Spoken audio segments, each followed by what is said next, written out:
السلام علیکم ورحمۃ اللہ وبرکاتہ۔ حضرات محترم، جیسے کہ آپ جانتے ہیں کہ مفتی آصف اشرف جلالی صاحب کا جو معاملہ ہے وہ لگاتار دن بدن بگڑتا چلا جا رہا ہے اور وہ ابھی اس سے رجوع نہیں کر رہے ہیں۔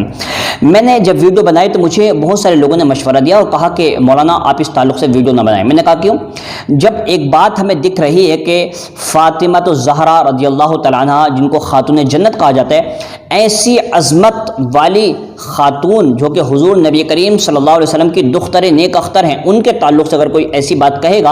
اور اگر انہوں نے ان کی زبان پھسلی ہوتی یا پھر انہوں نے سبقت لسانی سے کہا ہوتا تو پھر ہم اس پر کچھ نہیں کہتے، مگر انہوں نے اس کو کہا، پھر بار بار اس کو ڈیفینس کر رہے ہیں، اب تک ڈیفینس کر رہے ہیں۔ ہم کو اسی بات سے پریشانی ہے کہ اگر آپ نے یہ غلطی سے کہا ہے تو آپ رجوع کر لیں اور کہہ دیں کہ میری زبان سے نکل گیا یا پھر میں نے سبقت لسانی کی وجہ سے یہ بول دیا تو ٹھیک ہے، ہم آپ سے کچھ نہیں کہیں گے اور آپ کے خلاف ہم کوئی ویڈیو بھی نہیں بنائیں گے۔ لیکن بار بار اس جملوں کو ریپیٹ کرنا، اس کے بارے میں پیر مہر علی شاہ ان کے جو کتاب ہے اس کا بہانہ لینا یا بہت ساری باتیں کہنا، میں سمجھتا ہوں یہ ان کی شان نہیں ہے، ان کو رجوع کر لینا ہی بہتر ہے۔ اب دیکھیں، میں آپ کو بتا دوں کہ یہاں تک کہ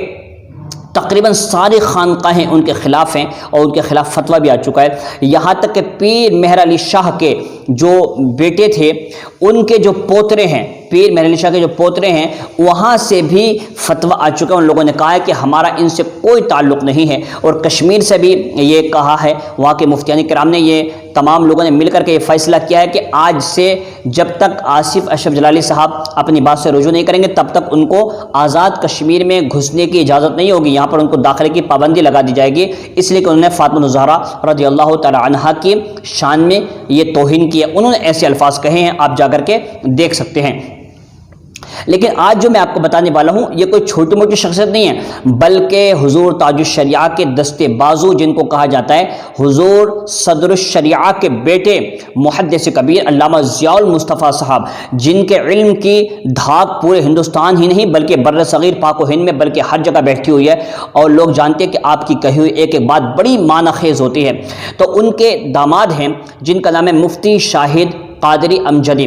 ان کے پاس لوگوں نے بار بار جب یہ سوال کیا تو انہوں نے اپنے حسب استطاعت جو کہنا تھا ان کو کہا، لیکن جب بات حد سے آگے بڑھ گئی کیونکہ کچھ لوگوں نے ان کی بات کو مانا اور کچھ لوگوں نے ان کی بات کو نہیں مانا، تب انہوں نے کیا کیا، ڈائریکٹ اپنے سسر یعنی حضور محدث کبیر کو فون لگایا اور اس کے بعد پھر کیا گفتگو ہوئی، انہوں نے کیا کہا، یہ ساری باتیں انشاءاللہ میں آپ کو بتاؤں گا۔ انہوں نے بھی یہی کہا کہ مفتی آصف اشرف جلالی صاحب کو رجوع کر لینا ہی چاہیے، وہ جب تک اس میں پھنستے رہیں گے یہ معاملہ بڑھتا ہی رہے گا۔ آپ خود سنیں، میں کچھ نہیں کہوں گا، آپ خود سن لیں اور فیصلہ کریں کہ محدث کبیر نے اس کے بارے میں کیا کہا ہے، آپ سن لیجئے گا۔ اب چونکہ جب یہاں سے بھی سوالات آنے لگے تو اب تک تو میں اپنی معلومات اور نالج کے مطابق جو مطالعہ تھا اس سے میں جواب دے رہا تھا، لیکن پھر میں نے حضور محدث کبیر مدد اللہ العالی سے گفتگو کی اور یہ مسئلہ میں نے بتایا، تو حضرت نے برجستہ یہی ارشاد فرمایا کہ ان کو یہ لفظ استعمال کرنا ہی نہیں چاہیے تھا۔ حضرت نے یہی فرمایا کہ ان کو یہ لفظ استعمال کرنا ہی نہیں چاہیے تھا، ان کو استعمال ہی کرنا تھا یہاں پر، تو یہ لفظ استعمال کرتے کہ جب انہوں نے سیدنا صدیق اکبر رضی اللہ تعالیٰ عنہ سے باغ فتح میں اپنا حصے کا مطالبہ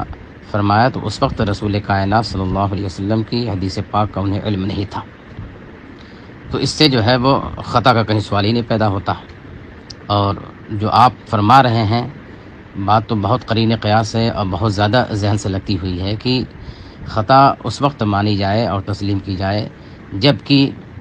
حضرت خاتون جنت رضی اللہ تعالی عنہا نے بار بار اس کا مطالبہ کیا ہو اور اپنے مطالبے پر وہ اڑی رہی ہوں، لیکن جیسے ہی انہوں نے آقا کائنات صلی اللہ علیہ وسلم کی حدیث پاک سنی ویسے ہی انہوں نے نہ قولاً مطالبہ کیا نہ عملاً مطالبہ کیا، نہ اپنی اولاد میں کسی کو بھی اس مطالبے کے لیے آپ نے آئندہ برانگیختہ کیا، بلکہ وہیں سے آپ خاموش ہو گئیں۔ تو اس لیے ظاہر ہے کہ یہاں خطا سمجھ میں نہیں آ رہی ہے۔ تو مسئلے کا سب سے بہتر حل یہی ہے کہ جلالی صاحب جو ہے وہ اپنے جمال کا یہاں پر اظہار کریں اور وہ حضرت خاتون جنت فاطمہ الزہرا رضی اللہ تعالی عنہ کے حوالے سے اس کہے ہوئے جملے سے وہ رجوع کر لیں، تو اس سے جو ہے وہ پورا ماحول جو ہے وہ ایک گلدستے کی شکل اختیار کر جائے گا، گلستان بن جائے گا، ورنہ یہ آگ جو ہے، جو زمینی آگ کہی جاتی ہے کہ جنگل کی آگ کی طرح پھیلتی ہے، وہ اس سے بھی کہیں زیادہ جو ہے یہ خطرناک ثابت ہوگی۔ تو اس لیے یہ ضروری ہے کہ جلالی صاحب جو اس معاملے میں رجوع کر لیں، اور اس طرح کی لسانی غلطیاں یا یہ ہے کہ سمجھانے میں بہت سے علماء سے اس طرح سے زبانی پھسلن ہو جایا کرتی ہے، تو اس لیے جو ہے وہ جلالی صاحب اگر یہیں سے اپنے آپ کو ریبس کر لیں تو سارے معاملات یہیں سے ریبس ہو جائیں گے اور سب کے سب ختم ہو جائیں گے۔ تو بات تو بالکل سمجھ میں آ رہی ہے، اس لیے یہاں پر جو ہے وہ بار بار اگر خطا کا ذکر کر رہے ہیں تب تو اب وہ خطا پر ہیں۔ ایک ہوتا ہے سبقت لسانی کی، ایک مرتبہ یہ بات ہو گئی، آئی گئی، ختم ہو گئی،